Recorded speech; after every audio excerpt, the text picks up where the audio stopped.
On this page of our notes, we're going to look at expanding logarithms. Earlier in our solving process, we talked about how to condense logarithms. So we looked at what happened when we had two logs with the same base and how to write them as a single log. Now we're going to look at how to expand them. On this page, we're going to look at just simple expansion and simplifying. And on the next page of the notes, we'll look at applications for expanding logs.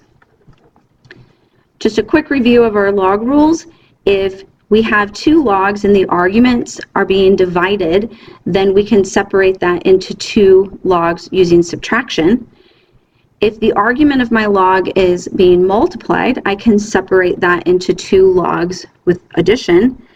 And if I have an exponent on my argument, I can rewrite that exponent as a coefficient. It's always important to remember that log of 1 is 0, no matter what the base is. And if the base of the log and the argument match, that will evaluate to 1. It's not uncommon to expand the logs and still have to simplify them afterwards. So when we look down below at our various examples, the restrictions over to the side are just reminding us of the various domain restrictions on the log, since we cannot take a log of 0 or a negative value. So it's just reminding us of those rules. So what we're first going to do is we're going to look at the argument, because it's the argument of the log that's going to decide how we can expand it. When I first look at this log, I notice that I have a square root. So the first thing that I would do is rewrite the square root with a fractional exponent. So I'm going to rewrite this as log, use some square brackets here, x 100 y cubed z to the 8th, that entire expression to the 1/2 power. What that allows me to do is then apply my fractional exponent to each term in that piece. So that's going to become log. Again, square brackets are nice. I still have the x because the exponent's not on that. 100 to the 1/2 power is the square root of 100, so that's 10.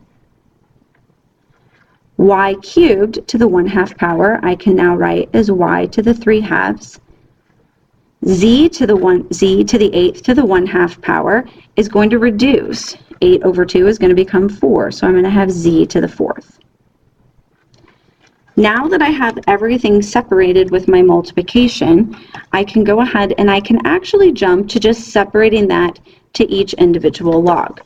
So I end up with log x plus log 10 plus log y to the 3/2 plus log z to the 4th. Each part of the argument earns its own log. At this point, I'm going to go back and I'm going to look at each log individually. And I'm going to ask myself if it simplifies, if there's any additional expansion that needs to be done, or if there are any exponents that need to become coefficients. So the log x is complete. There's nothing else that can be done. Log of 10 is actually log base 10 of 10, so that's going to simplify to 1. Log y to the 3/2, that exponent can be written as a coefficient. And log z to the 1/4, that exponent as well can become a coefficient. So that problem is now complete. For the next problem, again, I'm going to focus on this argument. The restrictions that are listed to the side are simply, again, reminders of our domain restrictions. The first thing that I'm going to notice is that on this log, I have some division. So I'm going to separate my numerator and my denominator by writing natural log of 9x squared minus natural log of x minus 1. Just like before, I go back and I analyze each log separately. Within this log, I can separate this argument into two pieces.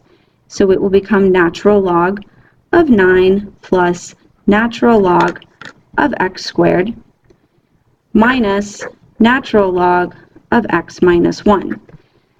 Notice from up above that there are no logarithm rules that allow us to separate a logarithm where the argument has addition or subtraction. Natural log does not simplify. Natural log 9 does not simplify anymore. My next log, the exponent, can be written as a coefficient. And the last log is completely done.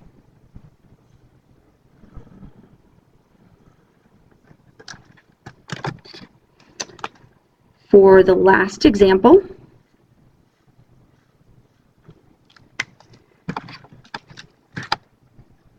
we're going to separate the numerator and the denominator. Again, I'm going to write that numerator with its fractional exponent.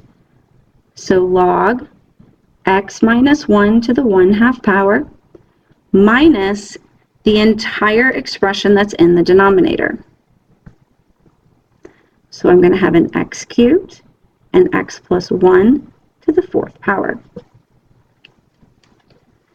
This first log is the easy part to take care of. I'm going to slide this up for you a little bit. This first log is the easy one to take care of. I can simply move the exponent to the front, and I can write 1/2 log x minus 1. The next one, what I want to pay attention to is thinking about how this log separates into multiple logs and understanding that each piece of it will need to be subtracted. So when I write this, I'm going to think of it first as the expansion of this log on its own. So log x cubed, this is multiplication, so it would be a plus, log x plus 1 to the 4th.